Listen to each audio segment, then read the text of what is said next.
जानते हो कि हम इंसान अपने जिंदगी का 1/3 हिस्सा सोते हुए गुजारते हैं। नींद एक ऐसी क्रिया है जिसमें एक जीव अपने सुरक्षा के सबसे कमजोर अवस्था में होता है, पर फिर भी ये किसी जीव के विकास के लिए सबसे ज्यादा जरूरी है। लेकिन क्या आपने कभी ये सोचा है कि इतनी महत्वपूर्ण शारीरिक और मानसिक प्रक्रिया जिसे हम नींद कहते हैं, क्या उसके बगैर कोई इंसान 7 दिनों तक रह सकता है? और अगर वो 7 दिनों तक बिना सोए रह भी ले तो क्या दशा होगी उस इंसान की? कभी न कभी आप लोगों को भी किसी न किसी वजह से, चाहे वो परीक्षाएं हो या जॉब का कोई प्रोजेक्ट या फिर कोई भी और कारण हो सकता है, जिसकी वजह से कभी न कभी आप बिना सोए रात गुजारे हो। मेरे साथ तो ऐसा काफी बार हो चुका है, पर जहाँ तक मैंने जाना है मेरी लिमिट है सिर्फ 1 या 2 दिन, जो कि मुझे हमेशा सोच में डाल देता है कि 1 हफ्ते बिना सोए गुजार पाना आखिर संभव भी है क्या? बट आज ही हम इसी चीज पर खोज करेंगे और जानेंगे कि इंसान की असल सीमा आखिर क्या है और इस सीमा के ओर बढ़ते वक्त उसे क्या क्या भुगतना पड़ सकता है। मेरा मतलब, हम जानेंगे कि 7 दिनों तक लगातार ना सोने पर दिन भर दिन उस इंसान के शरीर की क्या हालत होती है। हमारा दिमाग दिन भर में बहुत सारे दृश्य देखता है और महसूस करता है, और जब हम सो रहे होते हैं तो हमारा दिमाग एक बेहद दिलचस्प प्रक्रिया से गुजरता है जिसे कंसोलिडेशन कहते हैं। इस प्रक्रिया के दौरान ही हमारी short term memory long term memory में बदलती है। तो आइए अब जानते हैं कि क्या होगा अगर आप 7 दिनों तक बिना सोए रहते हैं। डे नंबर 1,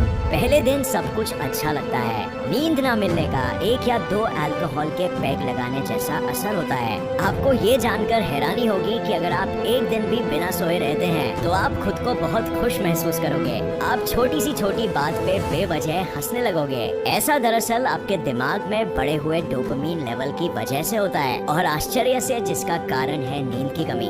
दूसरे दिन अब शरीर की रक्त कोशिकाओं में थोड़ी सी सूजन आना शुरू हो जाती है, जिसकी वजह से थोड़ी खुजली या इरिटेशन महसूस हो सकती है। अगर ये सिम्टम रोका ना जाए तो इंसान को कार्डियोवैस्कुलर प्रॉब्लम्स यानी हृदय संबंधी बीमारी हो सकती है, और इसी वजह से शरीर का ब्लड प्रेशर भी बढ़ जाता है। यहाँ तक कि आंखें गलतियाँ करने लगती है, नजर में माइक्रोस्कोपिक डिविएशंस होने लगते हैं और ठीक से इंसान फोकस नहीं कर पाता। शरीर के इम्यून सिस्टम पर भी बुरा असर पड़ने लगता है, और इसी वजह से शरीर खतरे को भाप लेता है और उल्टियों के रूप में चेतावनी अंकित करता है। तीसरा दिन, अब नींद न मिलने के तीसरे दिन दूसरों के लिए पता लगाना बहुत आसान हो जाता है कि पीड़ित के साथ कुछ तो गड़बड़ चल रही है, क्योंकि दिमाग शरीर के साथ कोऑर्डिनेट ही नहीं कर पाता, और इस वजह से हाथ और आंख भी ठीक से काम नहीं करते। और दूसरी तरफ पीड़ित भी बेवजह इमोशनल यानी जज्बाती होने लगता है। उसका फोकस किसी भी चीज पर नहीं पड़ेगा और बहुत चिड़चिड़ाहट महसूस होगी। कोई भी निर्णय लेने में अधिक परेशानी होगी। साथ ही साथ इस स्टेज पर आंखें सूजने भी लगती है और शरीर में बेहद तेज दर्द होने लगता है। अब शरीर की सहन शक्ति इतनी कम हो गई है कि एक छोटे से छोटा वायरस भी घातक साबित हो सकता है। इस समय लगी हुई चोट को भी ठीक होने में बहुत समय लग जाता है, क्योंकि हीलिंग की प्रक्रिया भी स्लो हो जाती है।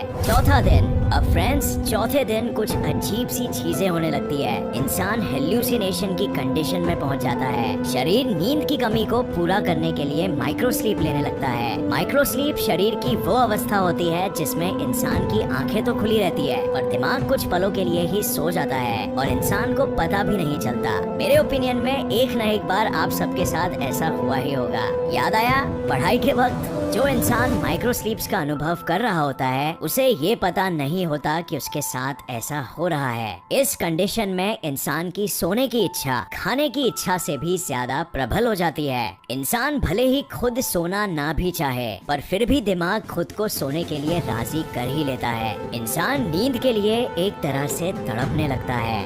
5वां दिन, 5वें दिन तक पीड़ित की गहराई में सोचने की क्षमता और स्किल एक तरह से खत्म ही हो जाती है। कंसंट्रेशन यानी एकाग्रता भी बिल्कुल खत्म हो जाती है और वह छोटे छोटे निर्णय लेने में भी असमर्थ होता है। फोकस शिफ्ट करने में परेशानी होती है, यानी कि अगर आप पास की चीज देखने के बाद दूर की चीज देखते हैं तो आपको दिक्कत महसूस होती है। इम्यूनिटी यानी सहन शक्ति भी ऑल टाइम लोएस्ट पर रहती है। शरीर का दर्द भी सिर्फ और बढ़ते ही रहता है और अजीब अजीब से दृश्य दिखाई देने लगते हैं। शरीर बीच बीच में रेम स्लीप यानी रैपिड आई मूवमेंट स्लीप की अवस्था में चली जाती है। रेम स्लीप नींद की वो अवस्था होती है जिसमें इंसान सपने देखता है और इसी दौरान ब्रेन बहुत एक्टिव होता है, लेकिन मांसपेशियां ढीली रहती है। एक पूरी रात में सोते वक्त हम लगभग 5 बार रेम और नॉन रेम स्लीप के बीच आते जाते रहते हैं। और क्या आप ये जानते हैं कि नॉर्मली हम एक रात में लगभग 2 घंटे में 1 से 2 मिनट के लिए जागते हैं। और मजे की बात तो ये है कि हमें पता भी नहीं चलता, लेकिन कभी कभी इतना जरूर याद रहता है कि हमें घबराहट हो रही थी या फिर बाहर शोर शराबा हो रहा था। 6वें दिन 6 दिन तक जगे रहने के बाद इंसान लॉस ऑफ रियलिटी, जो कि साइकोसिस का एक विशेष लक्षण है, इस हद तक पहुंच जाता है। इसमें इंसान वास्तविकता से बिल्कुल हटकर सोचने लगेगा और उसका व्यवहार भी किसी भ्रम में जीने जैसा होगा। ये अवस्था ऐसी होती है जिसमें इंसान पूरी तरह से हेलुसिनेट यानी भ्रम में जीने लगता है। 7वें दिन तक पहुँचते पहुँचते लॉन्ग टर्म मेमोरी को काम करने में दिक्कत होने लगती है और यहाँ तक कि बॉडी में सेल्स बनने की प्रक्रिया भी धीरे धीरे कम होने लगती है। और इसीलिए जिन्हें इंसोम्निया यानी ना सोने की बीमारी होती है, जैसे आपने दी मशीनिस्ट मूवी में देखा होगा, वो शरीर से एबनॉर्मली बहुत दुबले हो जाते हैं, इतने कि अगर ऐसा ही चलता रहे तो सारी हड्डियां दिखने लगे। और इसके साथ साथ पहले बताए गए सभी सिम्टम्स पहाड़ की चोटी पर होते हैं। अब आपको तो पता चल गया होगा कि अगर एक इंसान 7 दिन तक ना सोए तो आखिर होगा क्या।